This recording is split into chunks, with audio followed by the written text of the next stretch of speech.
tapi kita nggak boleh mendung hatinya. Kita harus tetap bersukacita, kita harus tetap jadi terang. Amin. Amin. Bapak yang baik, selamat pagi Tuhan Yesus, selamat pagi Roh Kudus.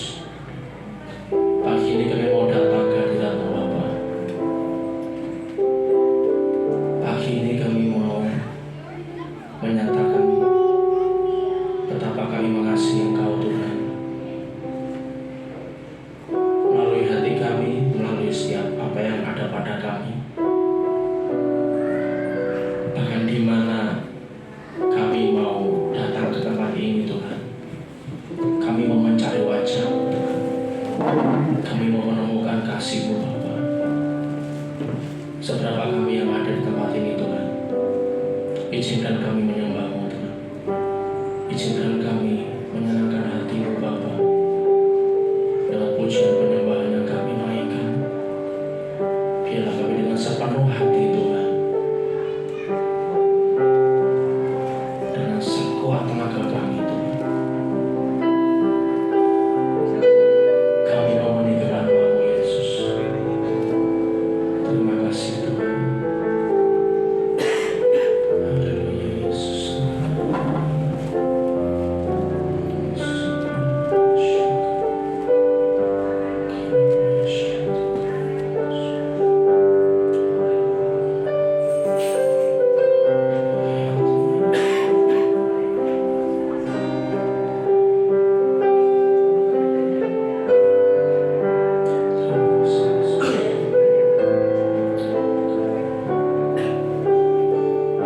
Sama-sama katakan pujian ini.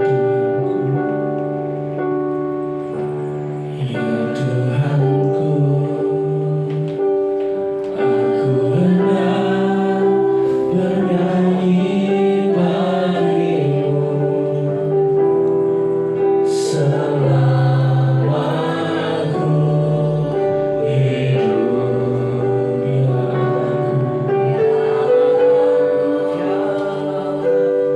Aku hendak bermasmur bagimu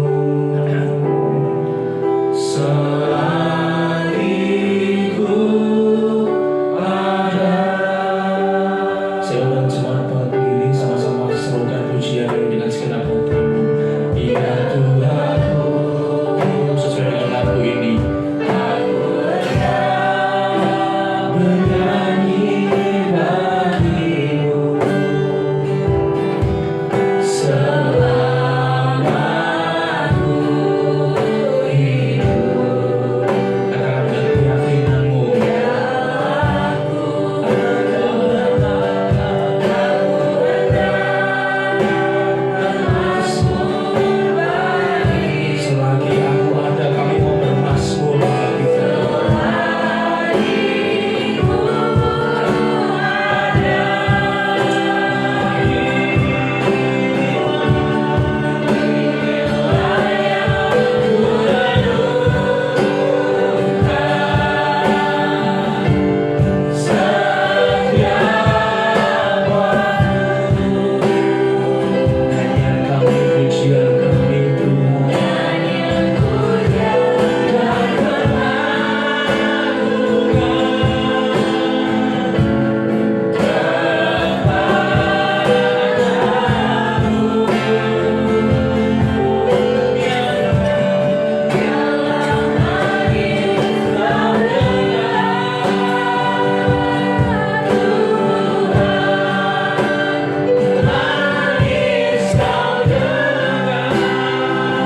pujian ini sangat jelas sekali.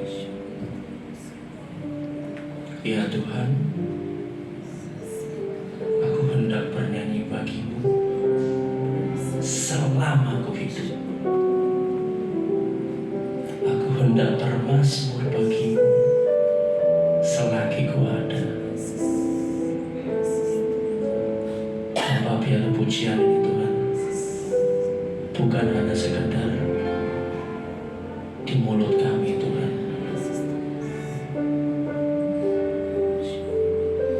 tapi biarlah itu meluap dari hati kami,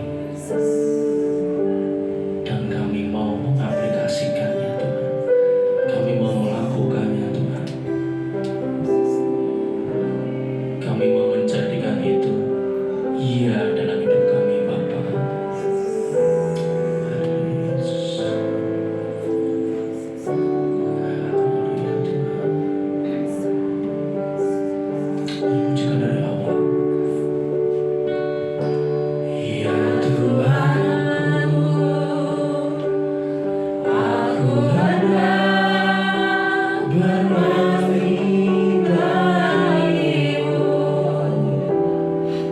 selama aku hidup. Ya Allahku, aku hendak bermazmur bagimu selagi ku ada. Inilah yang ku renungkan, yang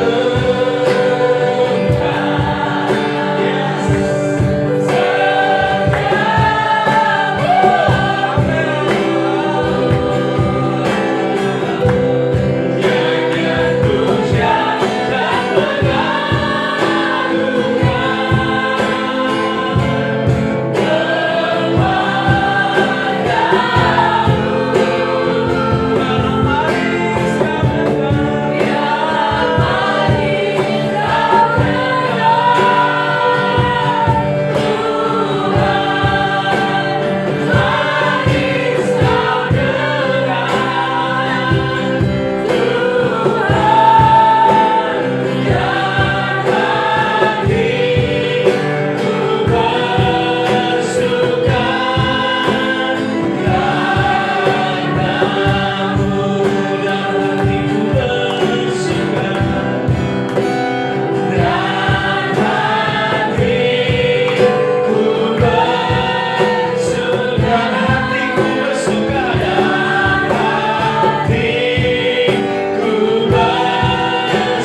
Haleluya Tuhan, terima kasih Bapak. Kami mengucap syukur Tuhan. Terima kasih Bapak. Biarlah pujian ini Tuhan, itu terus melekat dalam hati kami, dan kami mau terus menyatakan, kami mau terus bernyanyi, kami mau terus bermazmur selama kami masih ada, selama kami masih hidup Tuhan. Karena kami tahu Tuhan, hidup kami hanya bagi Bapak. Terima kasih Bapak, terima kasih Tuhan Yesus. Kami bersyukur dan kami hendak bersorak-sorak memuji memuliakan nama-Mu di dalam nama Tuhan Yesus. Haleluya. Amin. Apa kabar Bapak Ibu? Saya diberkati. Kamu diberkati. Kita semua diberkati. Ulangi lagi ya, kalau WLB sebelumnya kan, kalau diberkati gitu-gitu aja, saya setuju itu. Apa kabar Bapak Ibu? Saya diberkati. Yes. Kamu diberkati. Kita semua diberkati. Haleluya. Amin.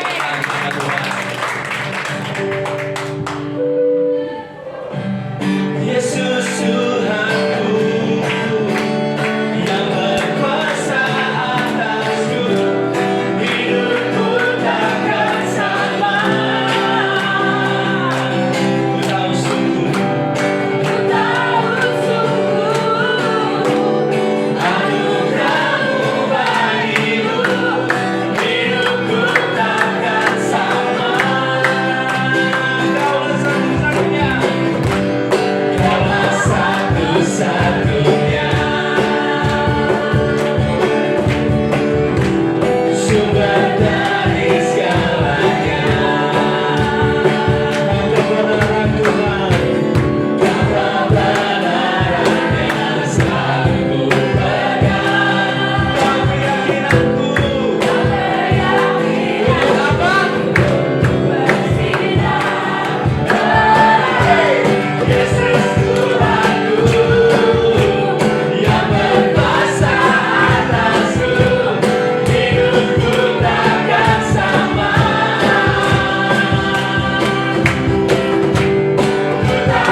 Saudara Niki itu luar biasa gerakannya.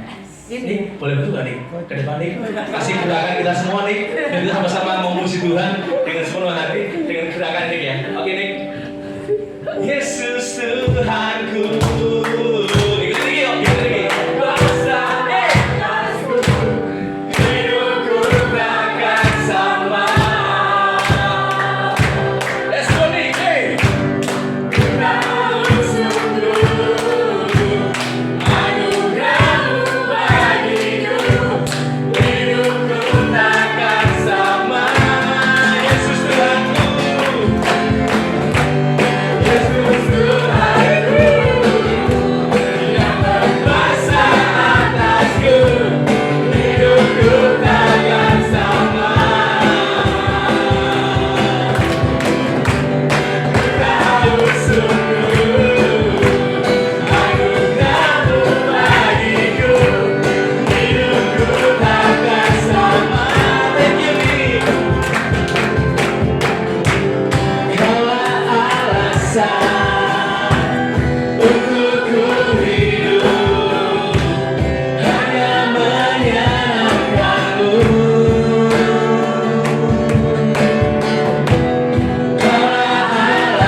Silakan duduk.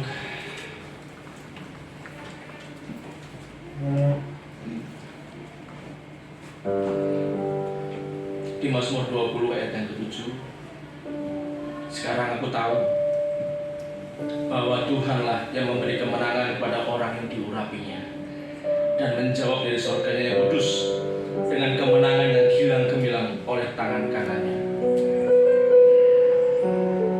Yesaya 41 ayat 13. Sebab aku ini Tuhan Allahmu, memegang tangan kananmu dan berkata kepadamu, janganlah takut. Ya mungkin Bapak Ibu kita hari-hari ini melihat keadaan, tapi firman ini menguatkan, janganlah takut. Bangkitlah dan jadi teranglah. Karena disitulah kemuliaan Tuhan terpancar. Amin.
dipegang oleh tangan kanan-Mu yang berkuasa. Kami percaya Engkau memberikan kemenangan buat setiap kami. Engkau memberikan kesembuhan kepada setiap kami. Engkau memberikan pemulihan pada setiap kami. Dan ketika Engkau mengerjakan hidup kami, Engkau tidak pernah menyerah dengan hidup kami. Engkau tidak pernah setengah-setengah dalam mengerjakan hidup kami. Kemenangan itu bukan kemenangan yang setengah-setengah, tapi kemenangan yang penuh buat setiap kami. Amin. Biarlah hati kami, pandangan kami hanya fokus kepada Tuhan, bukan kepada masalah yang kami hadapi. Karena kami tahu kami punya Tuhan yang lebih besar dari masalah kami. Kami punya Tuhan yang lebih hebat dari setiap sakit penyakit kami. Dan kami percaya Tuhan yang kami sembah adalah Tuhan yang hidup dan bertindak bagi kami. Terima kasih Tuhan. Sebab itu biarlah kami mengerti jalan-jalan-Mu. Terangilah pikiran dan hati kami, supaya kami boleh melihat jalan yang Kau tunjukkan kepada kami. Berbicaralah melalui firman Tuhan. Merdekakan kami dari setiap kekhawatiran, merdekakan kami dari setiap ketidaktahuan, bahkan dari setiap kebodohan. Karena firman-Mu itu terang bagi jalanku. Terima kasih Bapa. Berkati saudara-saudara kami yang sudah melayani kami dalam pujian penyembahan. Kiranya apa yang mereka lakukan di dalam Tuhan, jerilah mereka tidak akan pernah sia-sia. Mereka akan terus diperlengkapi untuk lebih lagi melayani Tuhan. Terima kasih Bapa. Dalam nama Tuhan Yesus kami berdoa. Haleluya. Amin. Amin. Silakan duduk Bapak Ibu. Terima kasih. Presentasi. Shalom. Iya. Pujian tadi memberkati kita. Amin. Yesus memegang hidup kita dengan tangan kanannya. Ya. Tangan kanan dianalogikan sebagai tangan yang selalu aktif mengerjakan sesuatu. Yesus memberi kita kemenangan. Sesuatu yang kita rindukan itu terjadi dalam hidup kita. Tapi tentunya kita harus tahu bagaimana cara kerja Tuhan dalam menangani hidup kita. Ya. Kita selalu minta, Tuhan tunjukkan jalan-Mu padaku. Betul? Tuhan tunjukkan jalan. Tapi ketika Tuhan tunjukkan, kita nggak ngerti. Kita nggak ngerti, lalu kita salah jalan. Bukan berarti Tuhan nggak tunjukkan kita. Kita kadang nggak ngerti. Kadang-kala juga kita ngerti, tapi kita tidak mau. Kan, sudah ditunjukkan tapi nggak mau. Ya, kita mau belajar hari ini, ya. Yesus terang dunia. Kemarin kita minggu lalu kita diajar, kita berjalan dalam terang Tuhan. Ya, dalam kitab Injil Yohanes, ya, Yesus dalam pengajarannya memakai banyak metafora. Metafora itu perumpamaan yang menunjukkan sesuatu sehingga mudah dimengerti, mudah dipahami oleh orang yang mendengar. Ya, banyak identitas Yesus. Di situ dikatakan aku gembala, ya kan? Aku pintu. Aku air hidup. Dan hari ini kita mau belajar akulah terang dunia. Kita baca dulu Yohanes pasal 8 ayat 12. Yohanes 8 ayat 12. Injil Yohanes 8 ayat yang ke-12.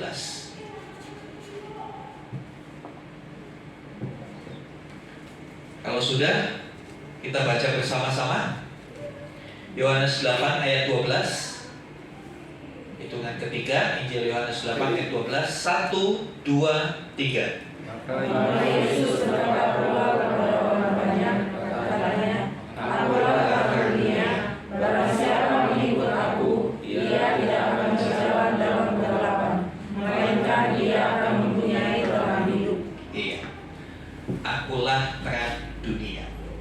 Ini Tuhan Yesus yang berkata, akulah terang dunia. Saudara, kita lihat kondisi dunia. Next.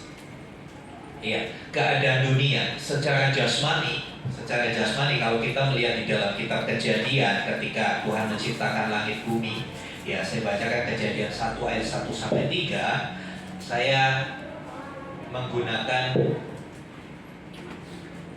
Alkitab terjemahan baru edisi 2, ya. Kenapa Alkitab itu harus mengalami perbaikan-perbaikan? Karena bahasa juga selalu berkembang, ya. Contohnya kata galau. Zaman saya SMA nggak ngerti galau, adanya kalau. Tapi sekarang orang zaman sekarang kita semua kalau dengar kata galau sudah paham itu artinya apa, ya. Untuk kepentingan pemahaman dan untuk mengikuti perkembangan bahasa, maka Alkitab, ya, melalui lembaga Alkitab Indonesia, satu lembaga yang resmi diakui semua gereja termasuk gereja Katolik, ya, melakukan terjemahan ulang, retranslation, ya, untuk merevisi, untuk memperbaiki, menyesuaikan. Karena tujuan Alkitab diterjemahkan bukan untuk mengubah makna, tapi untuk memperjelas makna, untuk membuat yang baca itu lebih ngerti. Oh, gini artinya. Ya, ada sedikit beberapa perbedaan, tetapi itu membuat kita lebih mengerti. Ya, saya bacakan. Jadi kalau berbeda dengan apa yang ada di dalam kitab saudara, itu bukan menjadi satu masalah. Ya, Kejadian 1 ayat 1-3, pada mulanya Allah menciptakan langit dan bumi. Bumi belum berbentuk dan kosong, gelap gulita meliputi samudera semesta, dan roh Allah melayang-layang di atas permukaan air. Ya, bumi belum berbentuk dan kosong, gelap gulita.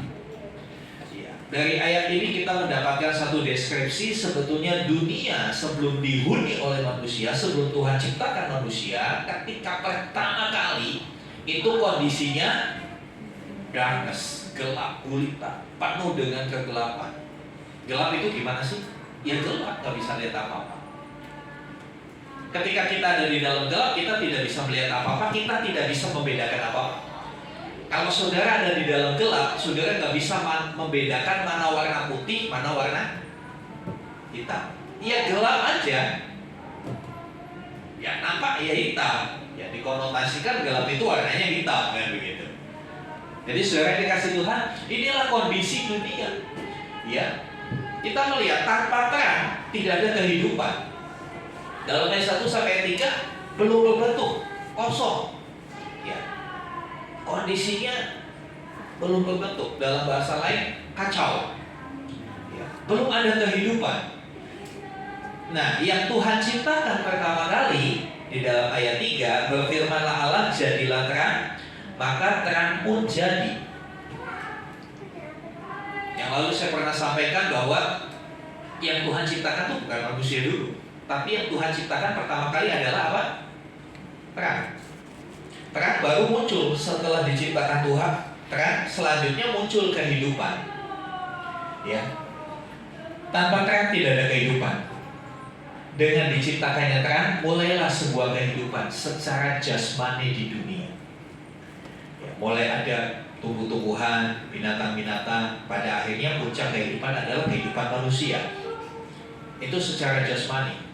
Nah, kalau kita tarik ke zaman kita sekarang, ya kemarin seharian hujan. Ya, banyak ibu-ibu khususnya yang punya baby bingung. Waduh, basah semua, cucian gak kering-kering. Jika tidak ada terang, ya, akan menimbulkan masalah dalam kehidupan. Dalam jasmani, dalam kehidupan nyata, kita perlu terang, itu tidak bisa dipungkiri. Lalu secara rohani bagaimana keadaan dunia? Ya, kita membaca di dalam 1 Yohanes 5 ayat 19. 1 Yohanes 5 ayat 19. Tolong saudara Satria. 1 Yohanes 5 ayat 19.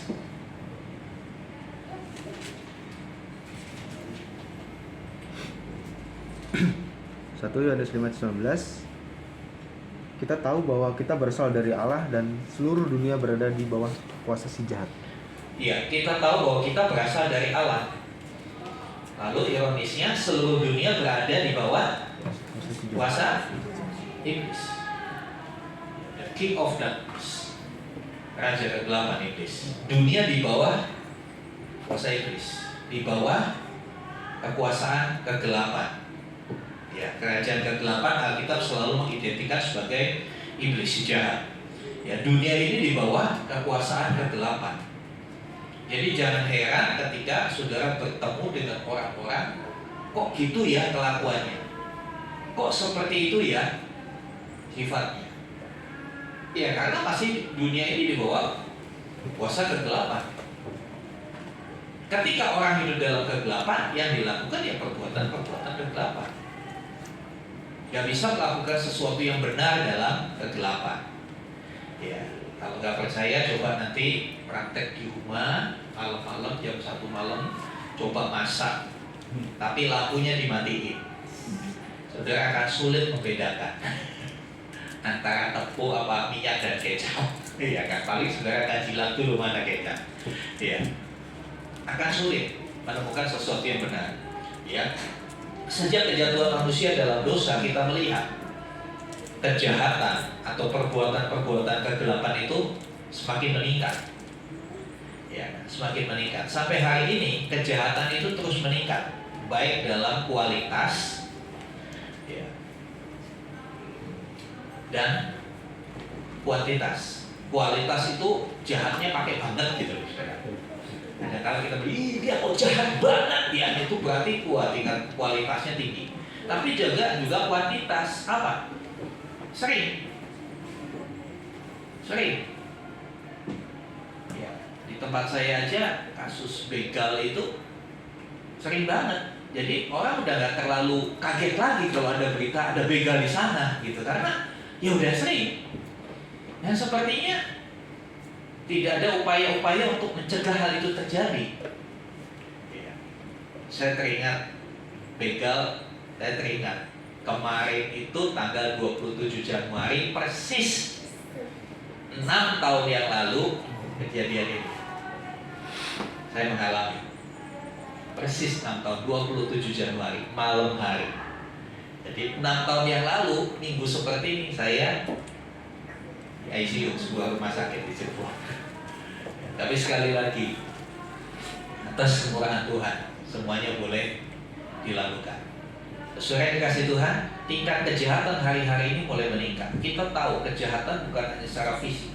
Sekarang lagi ramai itu kejahatan cyber, kejahatan online, ya kan? Kejahatan online tanpa kita sadari, tahu-tahu duit kita hilang di ATM. Makanya saya suka kasih warning, hati-hati. Kalau di WA saudara ada notifikasi, ya, kalau saudara lagi buka M-Banking kemudian ada notifikasi harus di reset ulang, cepat-cepat keluar, jangan diklik OK. Kadang-kala, yaitu kalau sudah masalah cyber, kita bingung ini siapa yang kirim, kok bisa masuk ke tempat saya kan begitu. Saya nggak pernah bagi-bagi nomor handphone kok bisa masuk ke tempat saya. Ya. Jadi itulah kejahatan, macamnya tambah banyak, frekuensinya tambah sering. Jangan heran karena firman Tuhan bilang 1 Yohanes 5, Rasul Yohanes bilang dunia ini di bawah kekuasaan si jahat. Jadi kalau di bawah kekuasaan si jahat, kalau semakin jahat itu kan wajar, betul kan? Akan semakin jahat. Ya. Dulu kita lihat orang mati kepalanya dipenggal aja udah bingung. Sekarang bukan cuma kepalanya, itu dipotong-potong. Dipotong-potong, dimutilasi istilahnya. Makin jahat. Ya, dulu yang melakukan kejahatan itu biasanya orang lain, perampok yang nggak kenal. Ini kadang-kala anak membunuh ibunya, ya kan? Ya. Seorang ayah menghabisi anak dan istrinya. Saudara, sangat mengerikan. Tapi itulah realita, itulah dunia yang saudara dan saya tinggali. Kita mau lari kemana, saudara? Mau pindah ke bulan? Belum ada tuh. Boleh tanya Pak DPD, ada nggak rumah subsidi di bulan? Iya, belum ada. Kalau sekalipun ada, kesananya naik apa? Kan begitu, saudara. Saudara yang dikasih Tuhan, mau nggak mau kita tinggal di dunia yang kondisinya di bawah kekuasaan si jahat. Pilihan di tangan kita. Mau hidup di dalam kondisi seperti dunia ini atau kita mau berbeda. Ya, next. Iya. Kita melihat dari apa yang kita baca Tuhan Yesus memperkenalkan dirinya. Ya, kalau kita melihat ayat sebelumnya bagian Alkitab ini, Tuhan Yesus berbicara bukan hanya kepada murid-muridnya. Jadi kalau kita melihat Alkitab, kita lihat ini Tuhan Yesus lagi ngomong sama siapa? Kadang-kala ngomong sama murid-muridnya, kadang-kala dia ngomong sama orang banyak, kadang-kala dia ngomong sama ahli Taurat, orang Farisi. Nah, pada waktu itu perikop ini Tuhan Yesus bicara kepada ahli Taurat, orang Farisi, dan murid-muridnya. Ya, jadi bukan perkataan yang eksklusif, bukan hanya untuk murid-muridnya, tapi dia sampaikan kepada ahli Taurat dan orang Farisi. Dia berkata, akulah terang dunia. Yesus terang dunia. Ya, saudara, menarik ketika saya mempelajari, mempersiapkan firman Tuhan ini, saya melihat ayat 1 sampai ayat yang ke-11 dari Yohanes pasal 8. Yuk kita lihat.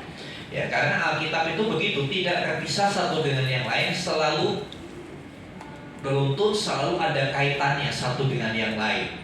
Jadi kita tidak bisa memakai ayat Alkitab itu comot sana, comot sini. Ya, kalau saudara makan prasmanan boleh comot sana, comot sini, silakan. Ya, tapi mempelajari Alkitab nggak bisa main comot. Alkitab adalah satu kesatuan yang saling terkait. Ya, kalau kita nggak melihat kesatuan itu, kita bisa salah mengerti. Ya.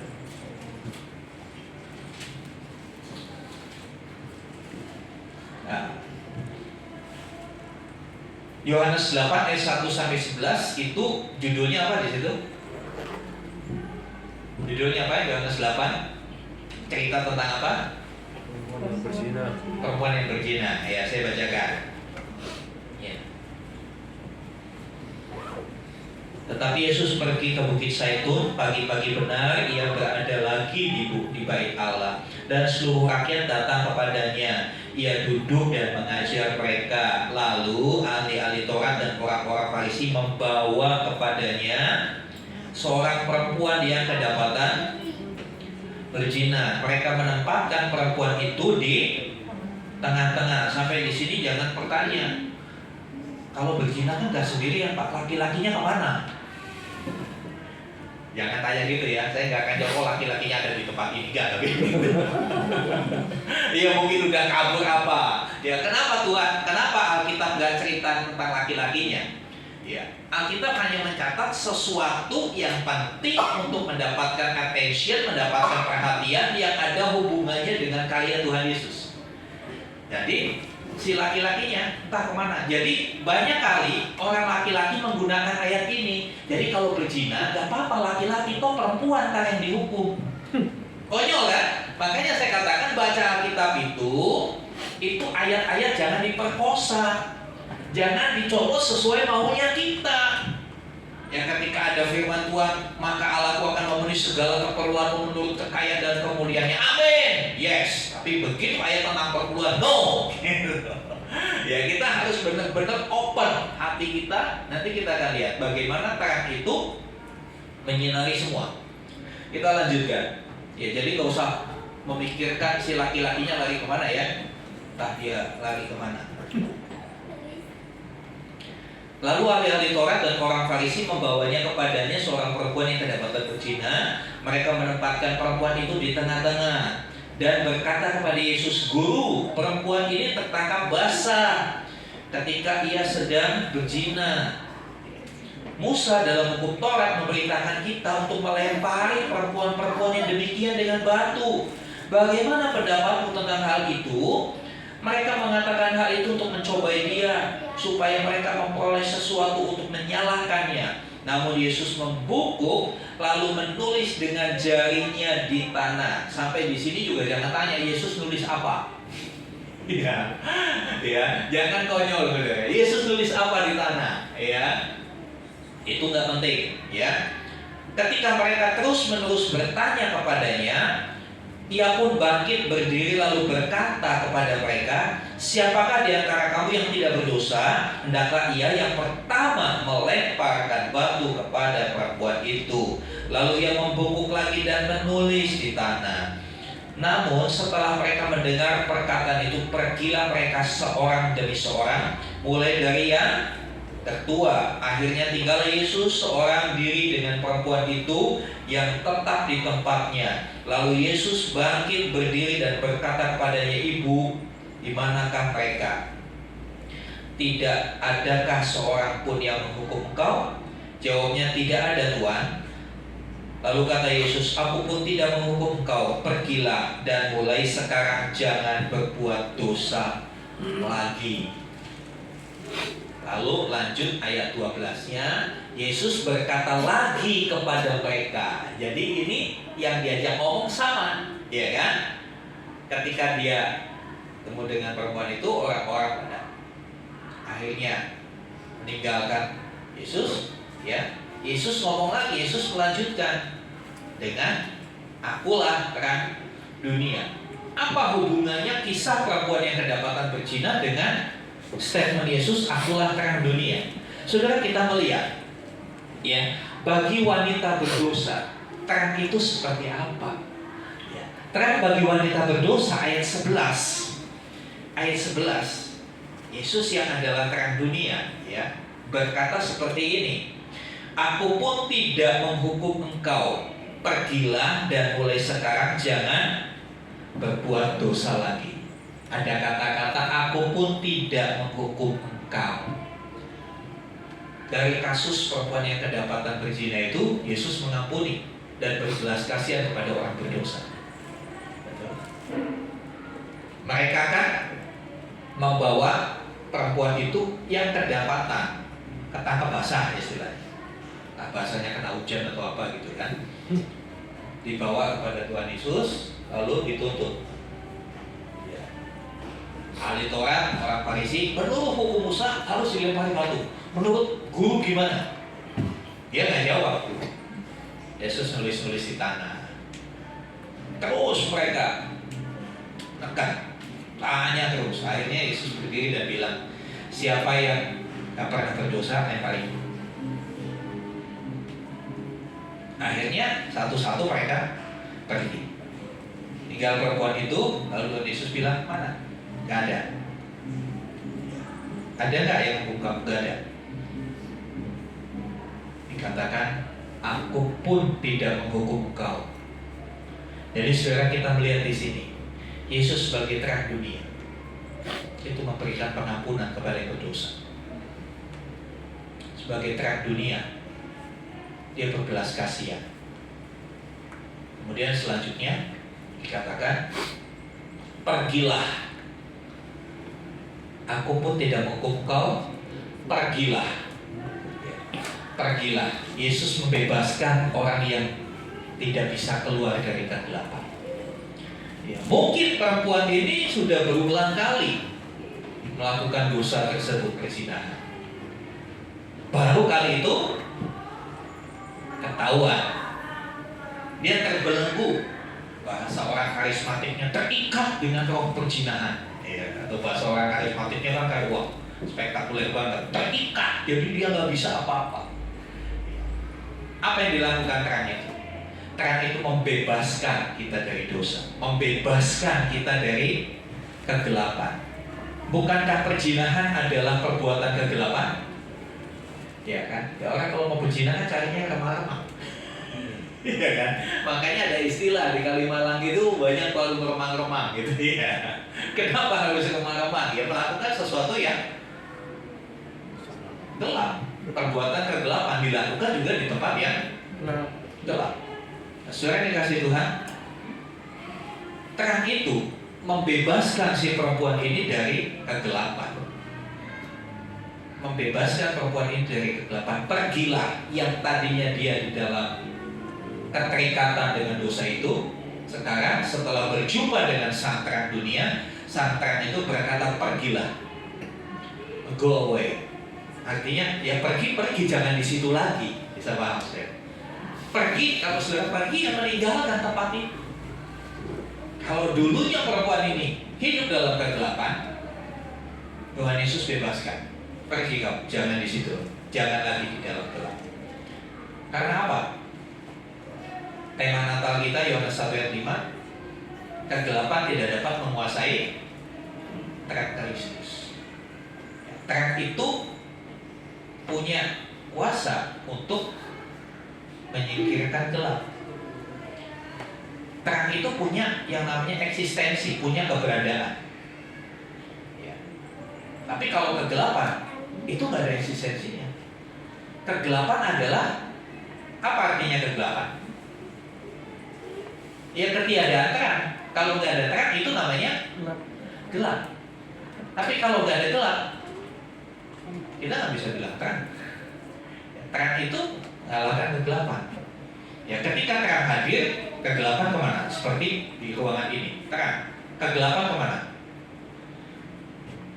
Lari kan? Di kolom.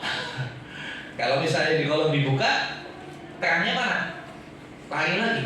Dia nggak akan pernah bisa head to head, nggak bisa melawan, nggak bisa berhadapan dengan terang. Gelap itu tidak akan pernah bisa berhadapan dengan terang. Gelapnya pasti kalah, ya kan? Gelap tidak bisa menguasai terang.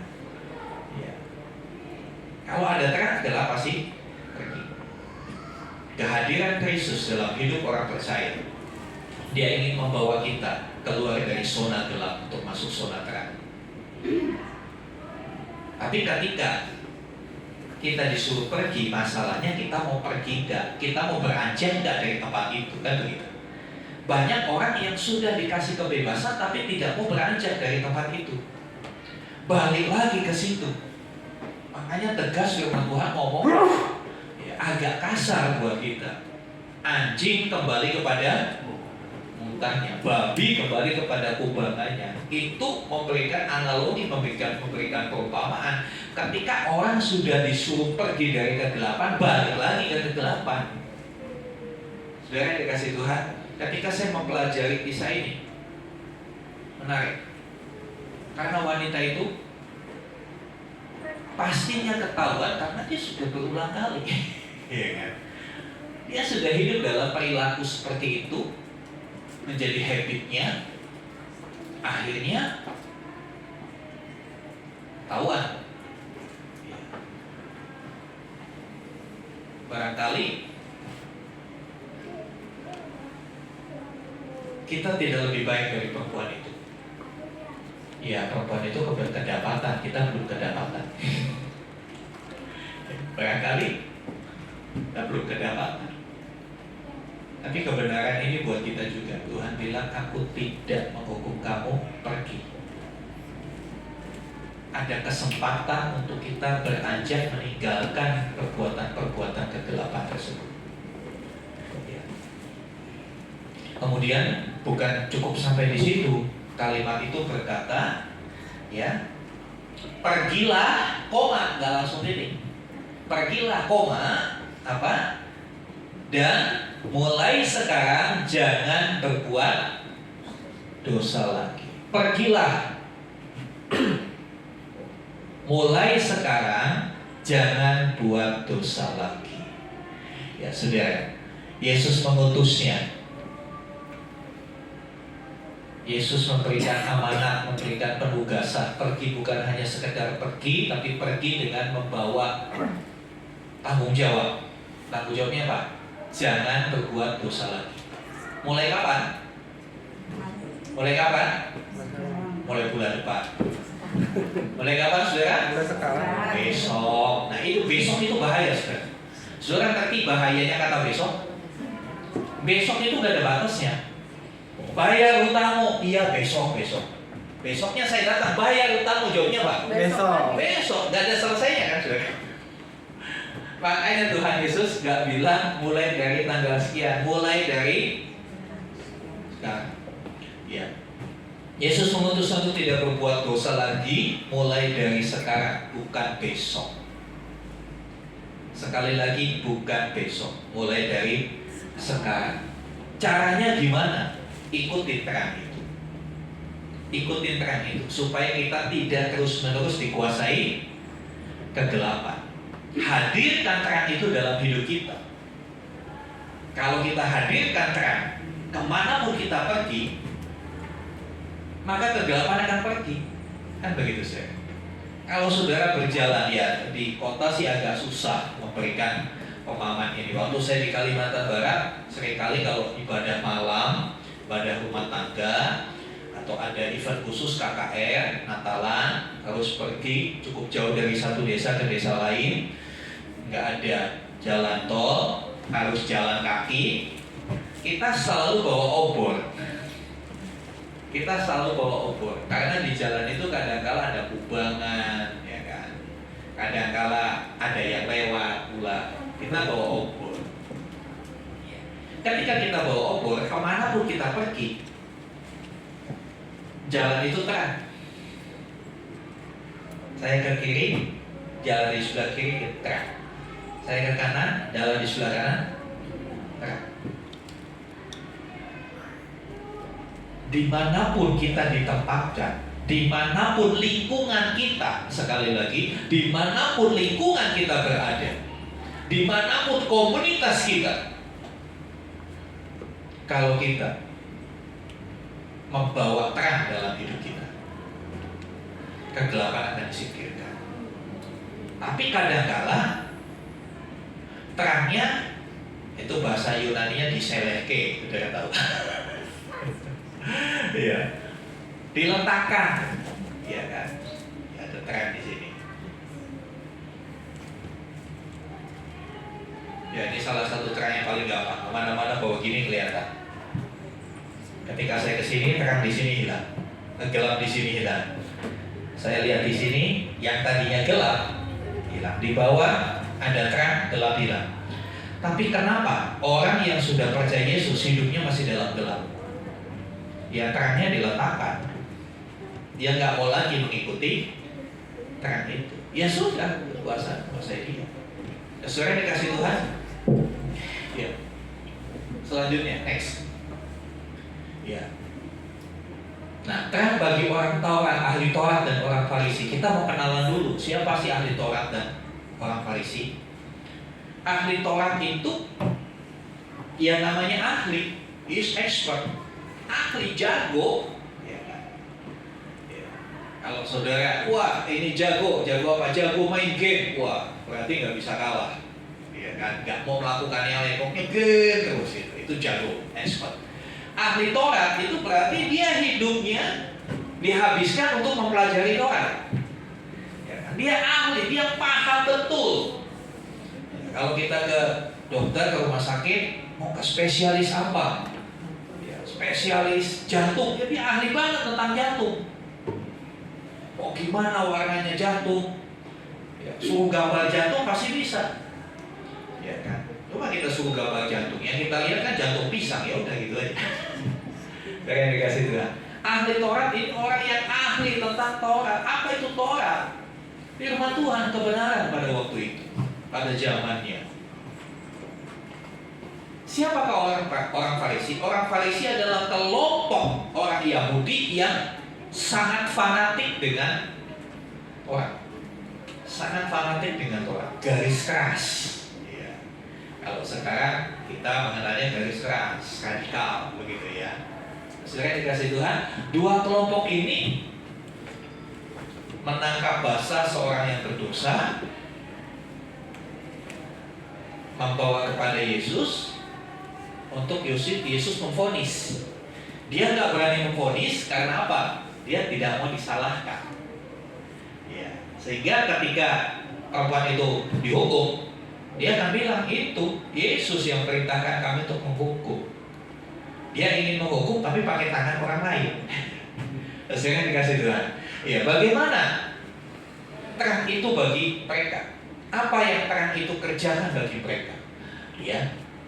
Di dalam ayat yang ke-7, ketika mereka terus-menerus bertanya kepadanya, ia pun bangkit berdiri lalu berkata kepada mereka, siapa di antara kamu tidak berdosa, hendaklah ia yang pertama melemparkan batu kepada perempuan itu. Ada kata-kata barang siapa di antara kamu tidak berdosa. Perkataan ini itu menohok banget. Perkataan ini kena banget. Ya, kalau bahasa sekarang itu kena mental orang Farisi itu, apa ahli Taurat. barang siapa tidak berdosa, ya, Yesus menyadarkan, menyingkapkan seperti apa sebetulnya kondisi kita. Terang itu menyingkapkan seperti apa kita sebenarnya. Walaupun kadangkala begitu pandainya manusia menutupi kegelapan di dalam dirinya dengan istilah yang populer sekarang apa? Pencitraan, ya kan? Menutupi. Banyak juga orang-orang Kristen yang menutupi kegelapan di dalam dirinya dengan aktif di pelayanan, ikut setiap kegiatan gereja, banyak menutupi sesuatu yang gak benar dengan apa? Memberikan persembahan yang spektakuler. Tapi sekali lagi, ketika manusia itu bertemu dengan terang dunia, terang itu akan membuka siapa dia sesungguhnya di hadapan terang. Ketika kita berhadapan dengan terang, kita gak bisa mengelak. Kita akan ditelanjangi, kita akan disingkapkan dengan perkataan Tuhan Yesus. Siapa yang tidak berdosa? Bukan nuduh ya, tapi Tuhan Yesus membuka pikiran mereka. Siapa di antara kamu yang tidak berdosa, boleh lempari. Yang pertama lempari. Kira-kira kalau saudara ada di tempat itu, saudara mau melempari batu apa pergi? Pilihan. Halo? Pergi apa melempari batu? Hah? Ada yang berani melempari batu? Ada? Orang Farisi, ahli Taurat, yang katanya ahli tentang kebenaran, ahli kitab suci, mau gak mau harus ngakui, iya, saya berdosa. Balik kanan satu-satu. Dan yang menariknya lagi dikatakan di situ, ya,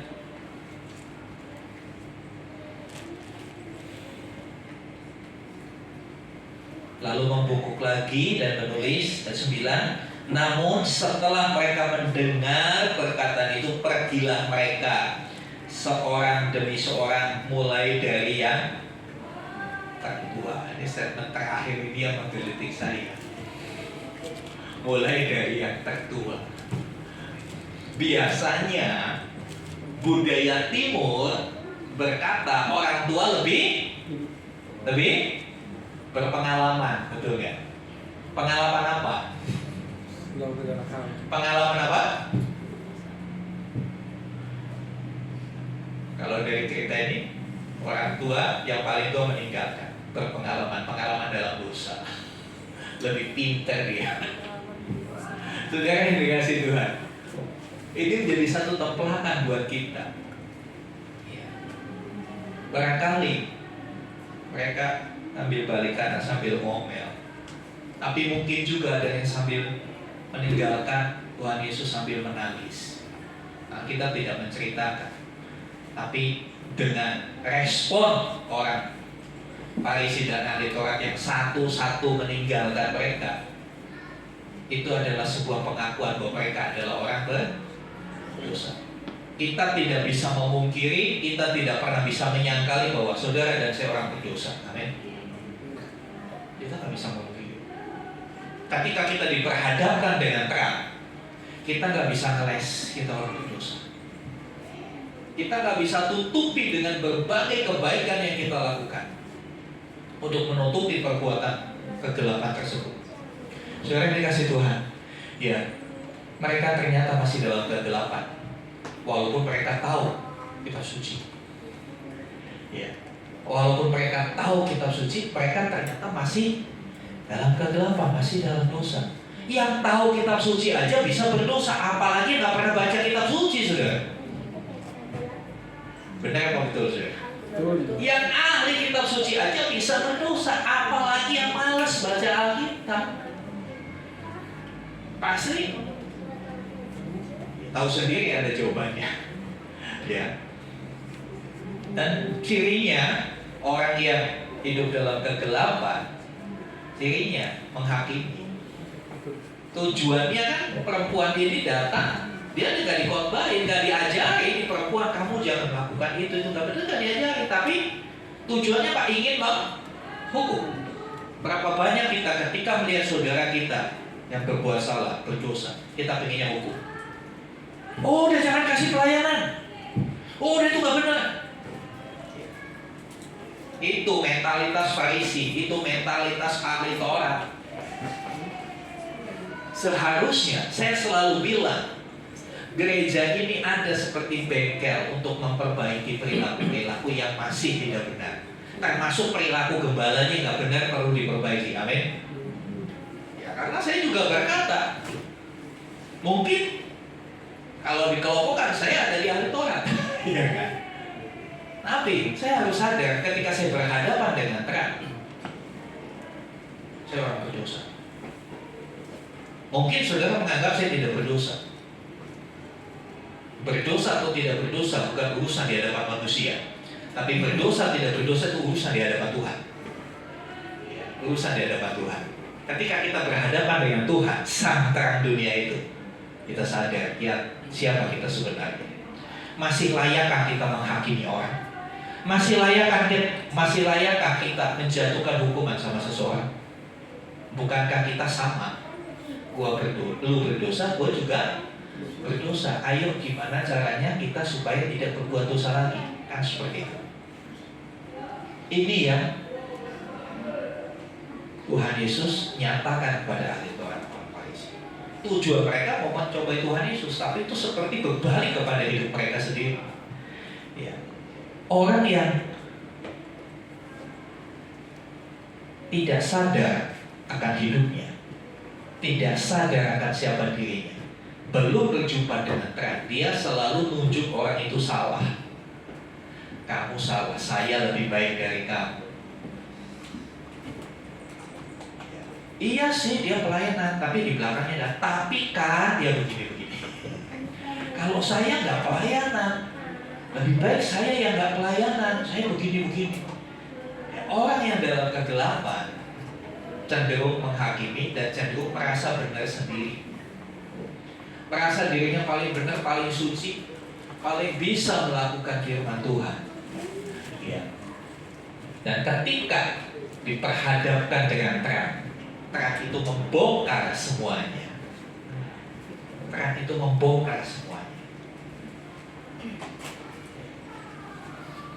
Dan kalimat terakhir saya tulis di situ, terang itu tidak pilih-pilih, semua diterangi. Perempuan yang berdosa diterangi supaya dia lepas dari dosanya. Ahli Taurat orang Farisi yang secara pengetahuan sudah kata, sudah hafal, juga diterangi, disadarkan akan siapa dirinya. Jadi saudara, ketika kita berkata Yesus engkau terang, ketika kita menghadap Yesus, siaplah untuk engkau ditelanjangi. Perbuatan-perbuatanmu dalam kegelapan itu ditelanjangi di hadapan Tuhan. Pilihannya, mau seperti wanita itu tetap di dalam Tuhan Yesus, atau seperti ahli Taurat dan orang Farisi, kemana mereka? Meninggalkan Tuhan Yesus, ya kan? Responnya ketika berhadapan dengan terang, si wanita itu tetap bawa kaki Tuhan Yesus, nggak kabur. Tapi ahli Taurat, orang Farisi yang ngerti kebenaran, justru mereka meninggalkan, pergi, meninggalkan. Perempuan ini justru disuruh pergi dengan sebuah keputusan, dengan sebuah mandat, dengan sebuah tanggung jawab untuk tidak berbuat dosa lagi. Tapi untuk orang Farisi, ahli Taurat, Tuhan Yesus nggak bilang pergi, jangan berbuat dosa lagi. Enggak kan? Kenapa? Karena mereka masih mau mempertahankan dosanya. Mereka belum mau menyelesaikan dosanya. Mereka masih suka dengan perbuatan-perbuatan kegelapan itu. Diperhadapkan dengan terang, oh silau, pergi. Ya, terang itu nggak pilih-pilih, saudara. Mau pendeta, mau gembala, ya, mau yang sarjana teologi, master teologi, dokter teologi, ketika berhadapan dengan terang, jadi telanjang oleh terang itu. Terang itu nggak pilih kasih. Terang itu adil. Kegelapan seperti apapun akan dibuka. Saudara yang dikasih Tuhan, tergantung responnya kan. Responnya kita mau balik kanan, membelakangi terang, atau kita tetap menghadap terang itu. Perempuan itu dia sadar siapa dirinya, dia tetap berada bersama dengan sang terang. Tapi ahli Taurat, orang Farisi yang mengaku dirinya hebat, yang mengaku dirinya tahu kebenaran, ketika diperhadapkan kepada kondisi dirinya, dia malah meninggalkan terang. Kalau meninggalkan terang gimana sih? Ya tetap di dalam gelap, ya kan? Seperti tadi saya bilang, handphone ini, kalau saya bersama dengan terang itu, saya akan dituntut, saya nggak akan nyasar. Tapi kalau terangnya saya tinggalkan, ya saya balik lagi, saya diliputi oleh kegelapan. Saudara yang dikasih Tuhan, next. Iya. Dalam pasal 12 ayat 12 ya, ayat 12 Yohanes 8 ayat 12, Tuhan Yesus berkata kan, akulah terang dunia. Lalu nggak berhenti sampai di situ. Siapa yang mengikut aku? Siapa yang mengikut aku? Jadi perginya pergi untuk mengikut sang terang, bukan pergi seperti ahli Taurat dan orang Farisi.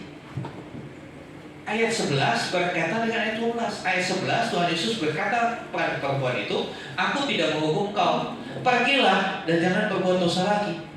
Ayat 12, akulah terang dunia, barang siapa mengikut aku. Nah ini tutorialnya ya, keterangan bagaimana perginya itu. Bukan pergi mencari jalannya sendiri, bukan pergi mencari pembenaran sendiri, tapi pergi mengikuti sang terang.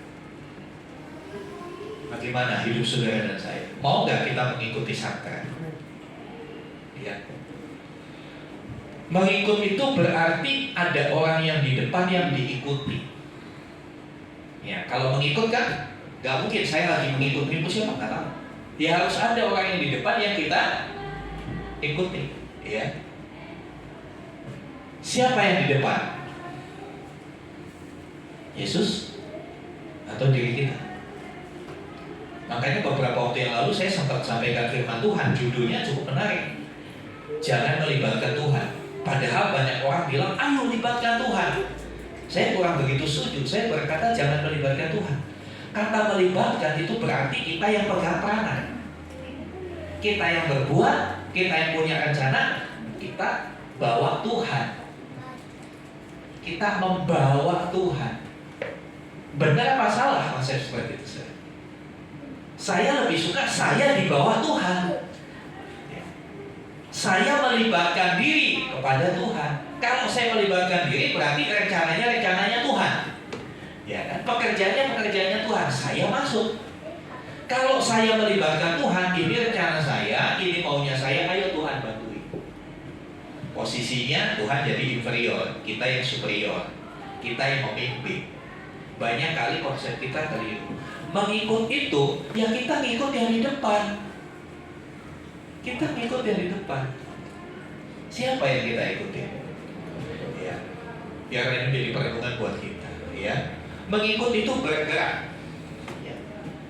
Mengikut itu bergerak. Seiring seirama dengan yang diikuti. Kalau nggak bergerak, ya ketinggalan. Betul nggak sih? Misalnya kita hari ini rame-rame, yuk kita jalan-jalan ke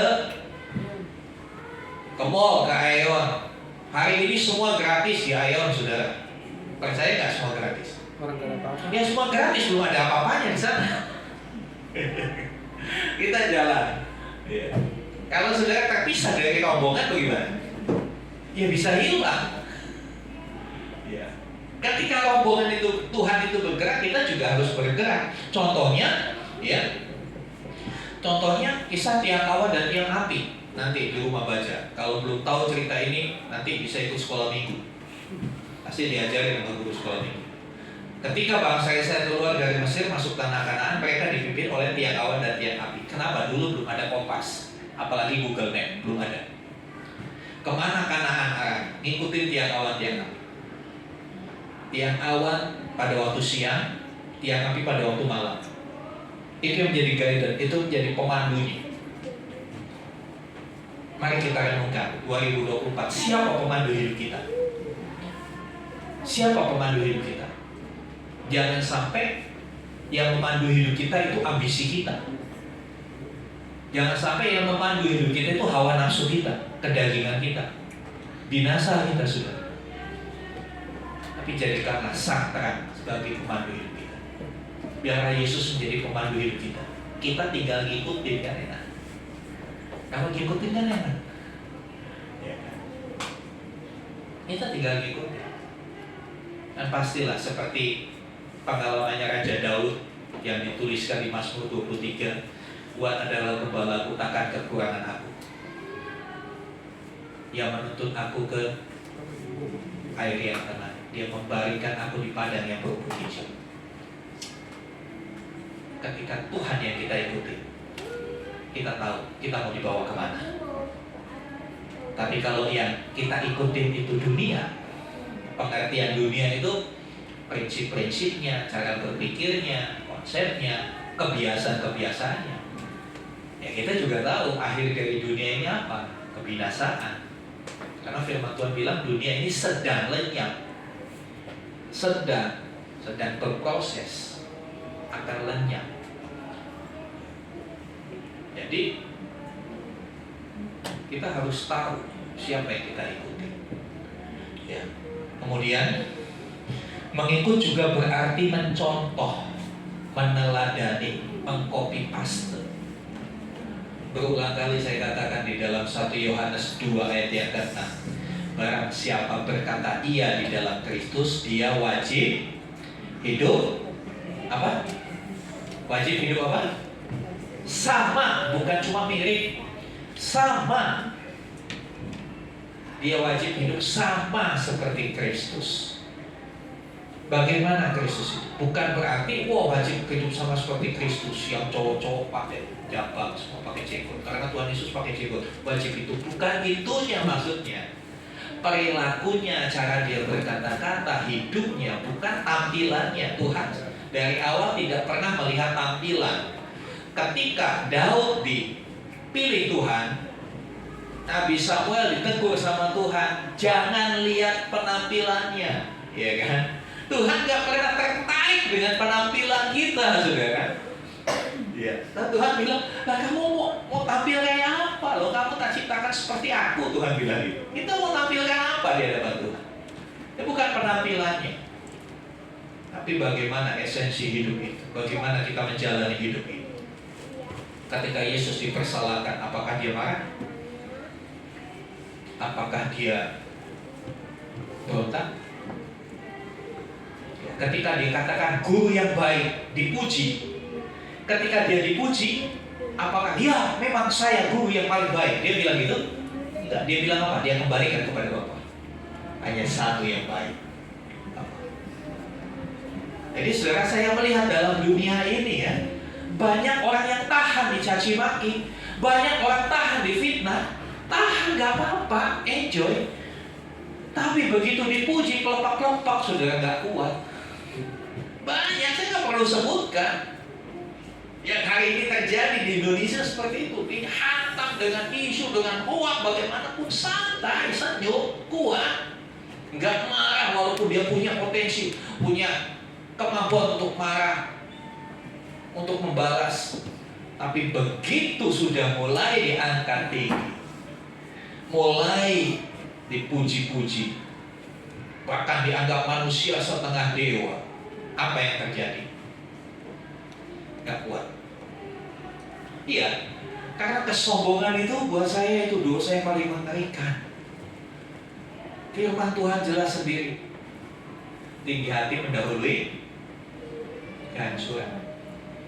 Iblis sendiri jatuhannya karena kesombongan. Dan kesombongan itu gak kelihatan adanya di dalam hati. Yang tahu kita sombong gak sombong itu apa? Mulut, kata-kata bisa diubah, kata-kata bisa ditata sedemikian rupa. Tapi yang tahu kita sombong gak sombong siapa, saudara? Dirimu dan Tuhan. Engkau bisa sembunyikan kesombonganmu dari saudara-saudaramu yang lain. Tapi ketika sekali lagi berhadapan dengan terang yang sejati, kita tidak pernah bisa sembunyikan apapun di hadapan.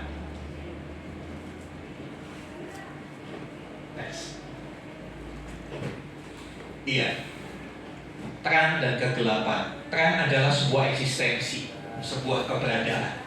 Tetapi kegelapan bukan eksistensi. Kegelapan adalah ketiadaan terang. Ya.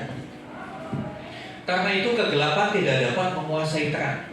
Ya, saya kasih contoh kenapa dikatakan terang itu eksistensi, terang itu keberadaan. Terang itu bisa diukur, kegelapan nggak bisa diukur, betul? Terang itu ada satuannya lumens atau kandela, ada satuan. Ya, saya suka bilang kalau lampu gini satuannya watt gitu ya, bisa diukur, ada ukurannya. Tapi kalau kegelapan, yang paling ukurannya orang Jawa bilang, wih, petang dedek. Ya, saudaranya orang Jawa pasti tahu petang dedek itu seperti apa. Gelap yang benar-benar gelap sehingga bisa diraba gitu ya. Ya cuma satu ukurannya kalau terang itu. Gak ada terang sekian kilo, sekian on, gak ada. Itu menunjukkan terang itu justru bisa diukur, itu eksistensi. Kegelapan itu nggak bisa diukur. Ya, selanjutnya saudara, ya, karena itu kegelapan tidak dapat menguasai terang. Ya, terang itu pasti menang. Karena itu datanglah pada terang, jangan meninggalkan terang seperti ahli Taurat dan orang Farisi. Ya, datang kepada terang, pergi mengikuti terang, berjalan bersama dengan terang. Ya, jangan pernah meninggalkan terang. Ahli Taurat dan orang Farisi sampai hari ini masih ada di Israel, dan mereka hidupnya adalah penolakan terhadap sang terang, Mesias Yesus Kristus. Jadi jangan salah, kadang-kala orang Kristen ya ngertinya separuh-separuh. Ya. Kita harus memperingati Israel. Kita tidak boleh membenci Israel. Iya, jangankan Israel. Orang Arab juga kita nggak boleh benci karena Tuhan bilang jangan benci sama saudara kita. Tapi kita kadang-kadang kan terlalu, ya buat saya sih ya kurang belajar orang seperti itu. Ya. Israel dikait-kaitkan dengan hal-hal yang lain. Ya Israel sekarang dengan Israel waktu Alkitab ini ditulis itu berbeda. Israel sekarang itu mayoritas menolak Kristus. Ya, mayoritas menolak Kristus. Ya. Kekristenan di Israel itu lebih sedikit dari muslimnya Israel. Saudara bisa googling. Sekarang keterbukaan informasi kita bisa dapat data dari manapun. Ya. Kenapa? Israel itu seperti ahli Taurat. Orang Farisi menolak terang, tidak mau. Kita yang dikatakan Israel rohani, apakah kita masih mau menolak terang Tuhan? Ini sudah 2024, saudara. Iya. Ini sudah 2024. Ketika terang itu menelanjangi kita, akuilah. Karena dengan disikapkan kita bisa tahu buruknya kita di mana, salahnya kita di mana, ya. Tidak baiknya kita di mana. Ya, kita seringkali susah. Ya, manusia itu habitnya kan senang kalau dipuji. Kalau dikritik, kalau ditunjukkan kesalahannya, pasti malu. Betul gak saudara? Pasti malu. Pernah gak saudara kalau dipuji malah malu? Enggak kan? Dipuji malah senang. Kalau itu dari kepalanya. Kalau dipuji, istilahnya hidungnya push up, bangga bis. Iya. Tapi sebetulnya saya cuma bilang hati-hati dengan pujian. Tidak semua orang tulus memuji kita. Ya, tidak semua orang tulus memuji kita. Ya, jangan harap pujian dari manusia. Satu-satunya pujian yang saya harapkan adalah ketika Tuhan berkata kepada saya, baiklah kau hambaku yang baik dan setia, masuklah dalam kebahagiaan Tuhan. Itu yang saya rindukan, itu yang saya kejar. Ketika sang terang itu memberikan penilaian itu dan buat hidup setiap kita. Bukan penilaian manusia. Kadang-kala penilaian manusia itu terlalu subjektif. Penilaian manusia itu gampang berubah-ubah. Hari ini kita bisa diagung-agungkan, besok kita bisa dijelek-jelekan begitu rupa. Betul gak saudara? Ya. Tapi penilaian dari Tuhan itu konsisten. Karena terang itu menyinari semua, membongkar semua. Dan terang itu gak pilih-pilih. Mari kita bangkit berdiri, kita datang kepada Tuhan. Saya udah present worship.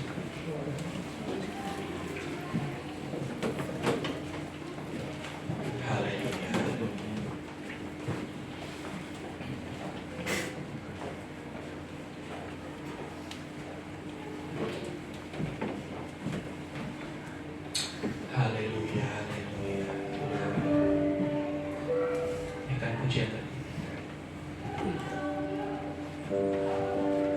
Sambil musik melantunkan satu pujian, mari kita mau menghadapkan diri kepada Sang Terang itu. Kristus terang dunia. Kata-kata terang dunia menunjukkan terang bagi semua. Dia bukan terang yang eksklusif, tapi terang bagi semua. Siapapun kita akan diterangi. Ada dua respon orang ketika berhadapan dengan terang. Ada yang bersyukur karena kesalahannya bisa diketahui sehingga dia bisa dipulihkan. Ada yang tidak mau kesalahannya nampak karena hanya teranglah yang bisa membongkar semua. Ada orang yang meninggalkan terang, dia menutup rapat kesalahannya, kekurangannya, kelemahannya. Saya mau katakan orang yang demikian sampai selamanya tidak akan ada perubahan dalam hidupnya. Dia akan tetap sama di dalam perbuatan-perbuatan. Tapi ketika kita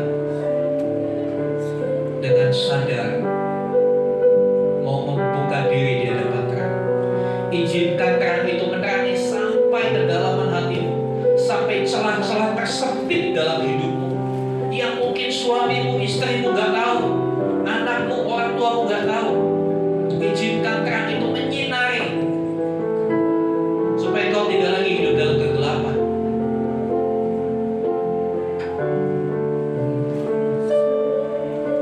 Haleluya. Ketika dia berkata pergilah, dia tidak meninggalkan kita sendiri, dia menyertai kita. Karena selanjutnya dia berkata, barang siapa mengikuti terang itu, dia bersedia kita ikuti. Dia gak merasa risih, bahkan dia mau membimbing kita sampai hidup kita benar-benar memiliki terang itu. Jangan pernah takut menghadapi tahun ini, saudara.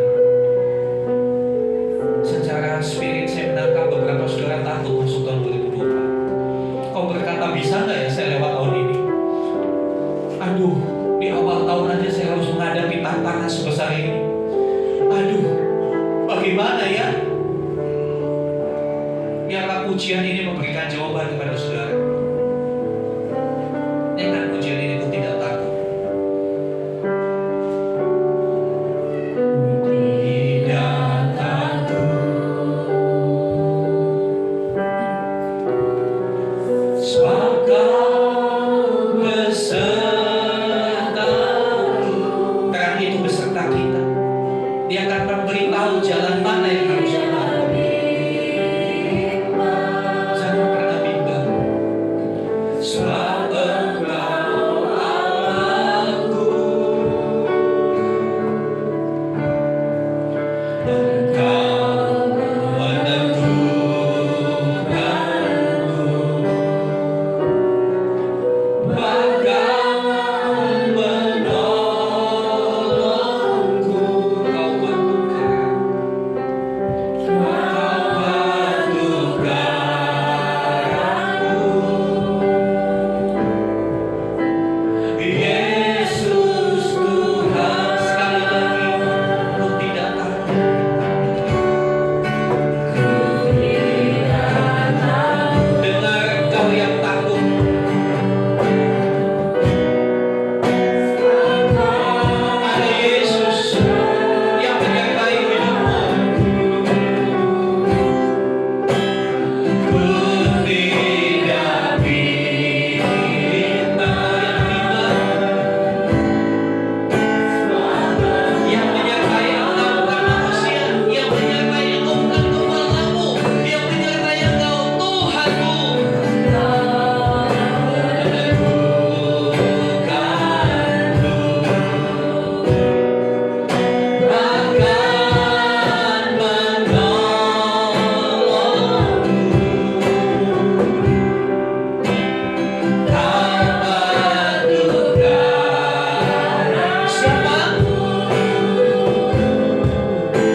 terjadi seperti apa yang kau imani.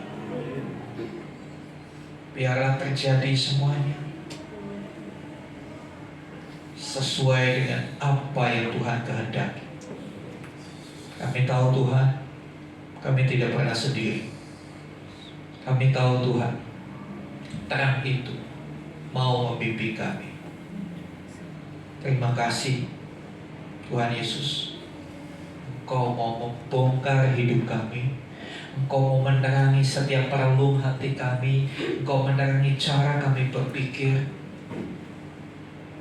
Biarlah kami mau pergi mengikut Engkau. Dan seperti yang Tuhan perintahkan kepada perempuan itu, siang hari ini di hadapan Tuhan kami mau berkata, mulai sekarang kami tidak akan berbuat dosa lagi. Mulai sekarang kami tidak akan berbuat dosa lagi. Karena Tuhan Yesus sudah memberikan pengampunan untuk semua dosa-dosa kami di masa lalu. Tidak sepatutnya kami mengulangi perbuatan itu. Terima kasih Tuhan untuk kebenaran ini. Biarlah ini benar-benar memerdekakan kami dari setiap kegelapan, memerdekakan kami dari setiap kelemahan-kelemahan, membebaskan kami dari setiap hawa nafsu yang menyesatkan. Dan biarlah Roh Kudus memberikan kami kekuatan untuk kami mengikuti terang itu. Terima kasih Tuhan. Terangkan siap kebenaran ini, buat kami mengerti, buat kami mempraktekannya dalam hidup sehari-hari. Terima kasih Tuhan. Di dalam nama Yesus kami berdoa. Amin. Silakan duduk. Terima kasih Pak Baca untuk sharing bersama Tuhan ya. Yesaya 61 bangkitlah, menjadi teranglah sebab terangmu datang dan kemuliaan Tuhan terbit atasmu. Sebab sesungguhnya kegelapan menutupi bumi dan kegelapan menutupi bangsa-bangsa. Tetapi terang Tuhan terbit atasmu dan kemuliaan menjadi nyata atasmu. Puji Tuhan. Bila kita sama-sama jadi terang ya, mulai sekarang kita jadi terang. Amin. Saya minta Ibu Suesi untuk tugas persembahan.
Senantiasa hadir dalam kehidupan kami. Engkau senantiasa senantiasa menerangi jalan-jalan kami terkait pemilu 14 Februari. Kiranya terang Tuhan menerangi hati kami, pikiran kami, supaya kami boleh memilih presiden, wakil presiden yang ada di dalam rencana Tuhan. Kami boleh memilih wakil-wakil kami di DPD, DPR, DPR 1, DPRD 1, DPRD 2 dalam tuntunan Tuhan. Kami tahu ini adalah kewajiban kami sebagai warga negara. Biarlah kami lakukannya dengan penuh kesadaran, dan kami percaya akan otoritas Tuhan atas bangsa ini. Tuhan yang akan pilih pemimpin yang terbaik, yang sesuai dengan rencana Tuhan. Bukan si A, si B atau si C, tapi kami percaya siapapun nanti yang akan terpilih, itulah yang Tuhan tetapkan untuk menjadi pemimpin kami, yang wajib kami hormati, yang wajib kami doakan. Berdoa untuk kepemimpinan Bapak Jokowi dan Bapak Ma'ruf Amin yang tersisa 10 bulan lagi. Tuhan kiranya menyertai mereka, supaya mereka boleh menjaga amanah ini dengan benar, bertanggung jawab, dan Tuhan menuntun langkah mereka. Setiap rancangan-rancangan yang tidak berkenan kepada Tuhan, Tuhan yang sanggup menggagalkan itu semua. Tuhan yang sanggup membawa bangsa ini kepada kesejahteraan, kepada keamanan, kepada kedamaian seperti yang Tuhan rencanakan. Terima kasih Tuhan.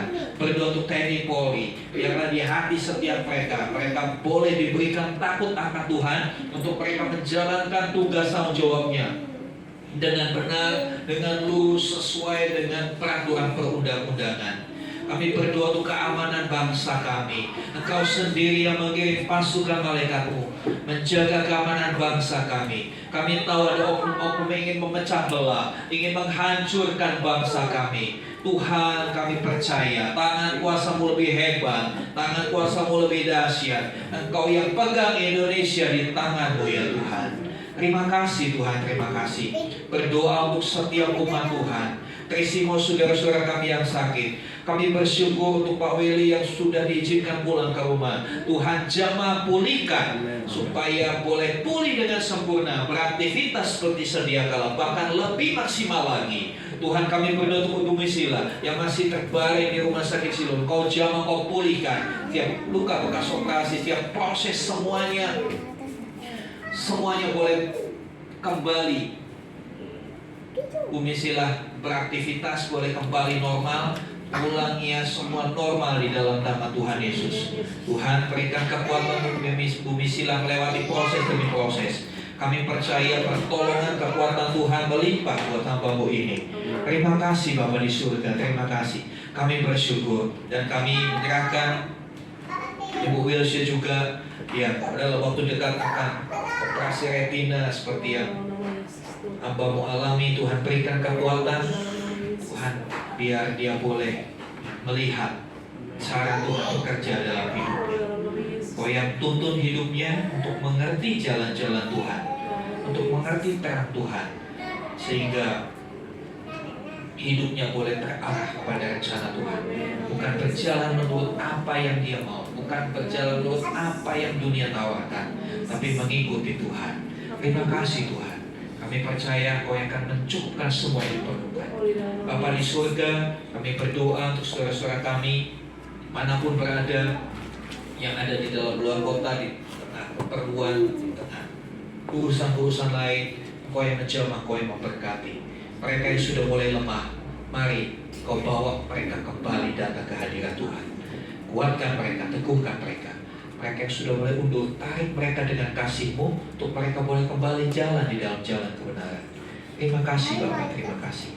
Mari Bapak Ibu Saudara, buka hatimu, angkat tanganmu, dan sekarang terimalah kasih karunia dari Bapa di surga. Dalam kasih dan karya Tuhan Yesus Kristus, bersama dengan persekutuan Roh Kudus, pengurapannya melimpah. Terimalah berkat-berkat jasmani, terlebih lagi berkat rohani. Jadilah berkat dimanapun Tuhan menempatkan engkau, supaya engkau boleh menjadi surat Kristus yang terbuka. Pergilah, jadikanlah semua bangsa murid. Baptislah mereka dalam nama Bapa, Anak, dan Roh Kudus, dan ajarlah mereka melakukan segala sesuatu yang telah Aku perintahkan kepadamu. Dan ketahuilah aku menyertai kamu sampai kepada akhir zaman. Demikianlah Tuhan Yesus akan datang kembali, membawa kita masuk dalam kebahagiaan kekal, supaya di mana Tuhan Yesus berada, di situ kita boleh berada. Kami terima berkat-Mu di dalam nama Tuhan Yesus Kristus. Haleluya. Amin.